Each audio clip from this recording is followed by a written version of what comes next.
with Next Best Picture. And today I'm speaking with Sahra Mani, the director of the documentary Bread and Roses. Sahra, it's very nice to meet you. Thank you so much for being here. Hi, Nadia. Good to see you.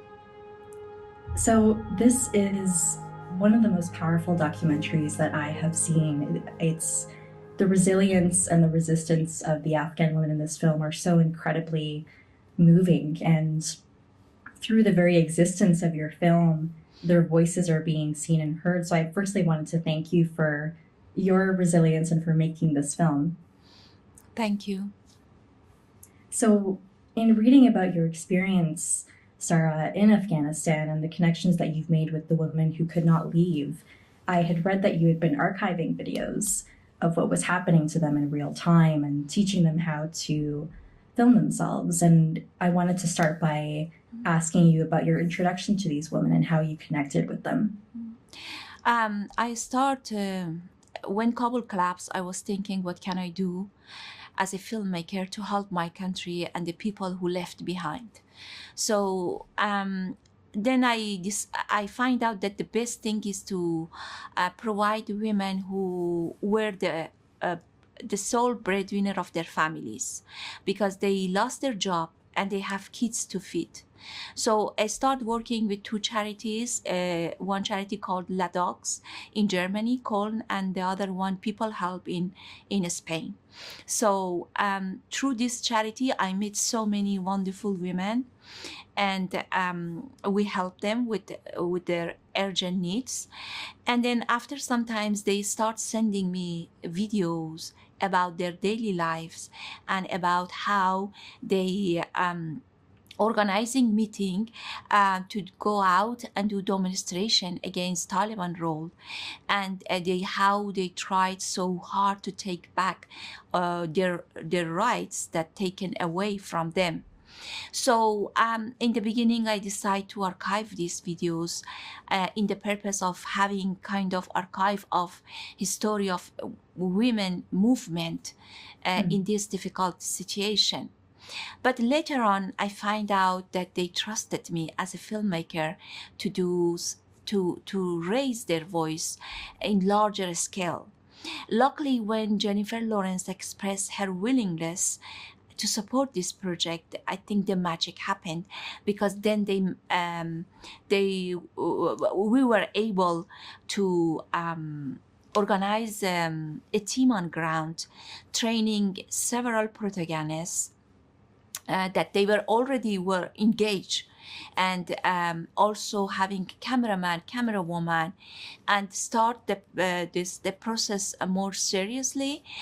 But I have to say that I had huge archive of Kabul city that I were shooting just a year before of this happened for another purpose. And that material helped me in editing room to fit the story and come out with the film. I think that archive I had as a filmmaker was very helpful.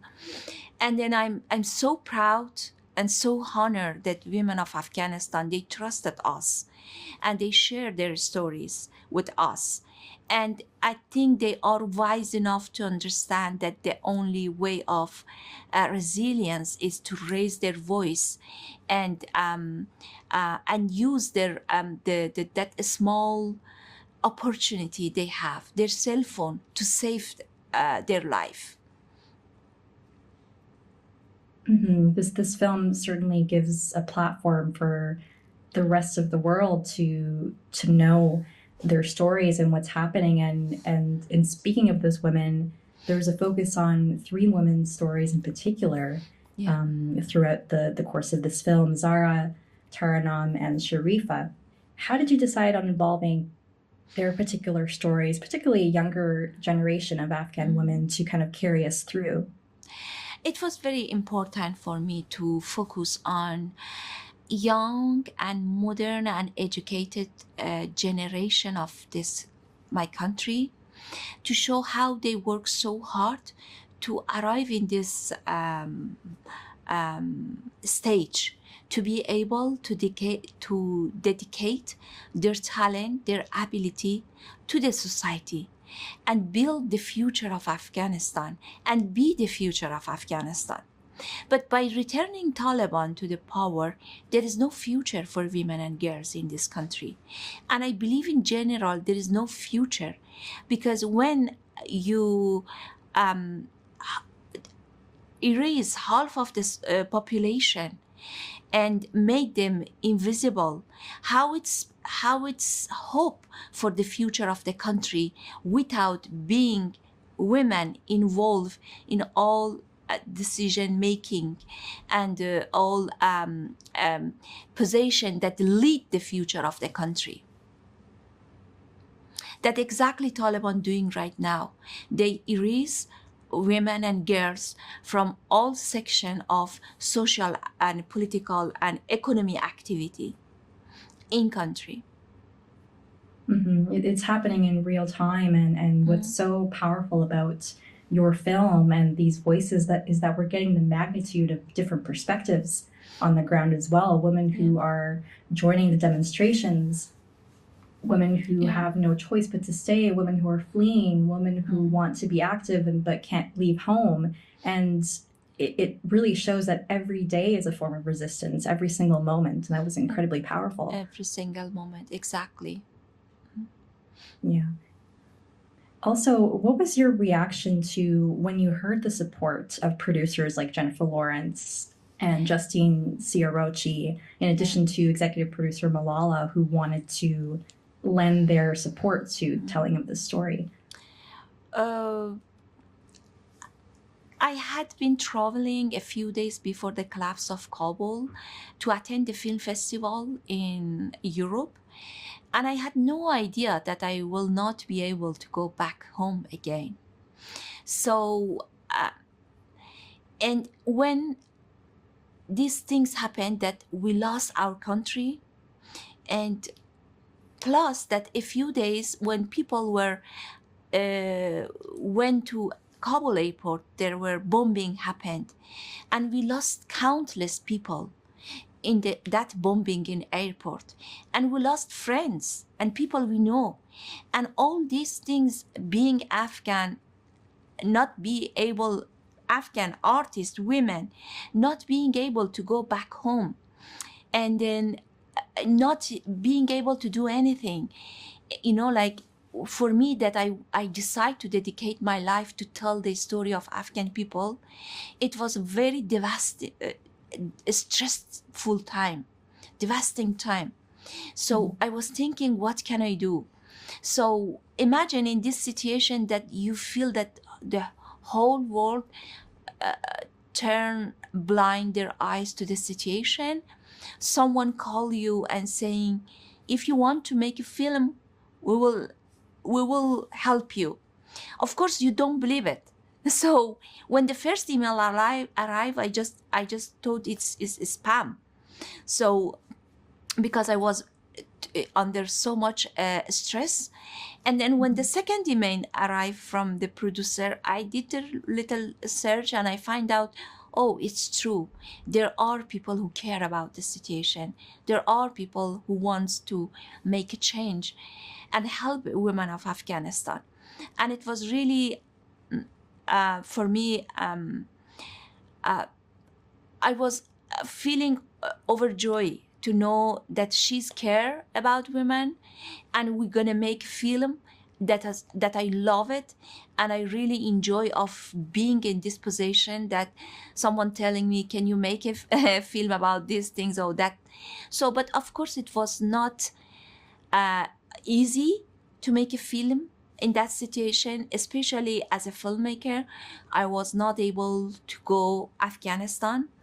And even I go to Afghanistan, I am not able to make a film, and it's more difficult. So then I decide to do it from far, which was not out of challenge. But we always, if we want to do something, we will find a way how to do it. I would say the most challenging part of this process was emotional for all of us, for me and for our producer, because we were dealing with a real story of human story, a real human story, that it's a story of loss, resilience, and of course hope. So, but we were honored that these women trust us, and we did our best to tell their stories with authenticity and respect. Absolutely. And how do you find hope in these moments, in these such dire, bleak circumstances, not only for the ongoing situation, but I the future? Yeah, I would say that I am human being, and I would have sometimes lost my hope, and I get tired of everything. But I think I'm very privileged, because I have my own cave to escape, which is cinema, and which is tool of storytelling. During the process of making this documentary, it's something, sometimes it's happened that I was very sad, and I, because the story was really emotionally touched me, then I went and watched a film called The Schindler List, and it gave me a lot of strength to be more stronger as a director, and make and inspiring me. And I sometimes I escape and I start reading book, and for sometimes, and then when I go back to the work, I feel more stronger. Yeah. And yeah, of course, music, for example, I love jazz, and it's gave me a lot of energy when I lost my energy. So there is something in this world which is really helpful, like book, art, cinema. But unfortunately, it's in Afghanistan, they are all banned. Like, it's not about only women, it's about artists, and about all these element of that educate us as a human being, and we call it civilization, right? And the Taliban taking back all of them from Afghan people, while they are radicalizing young men and young boys to take them as the next soldiers. And I think it's really dangerous, because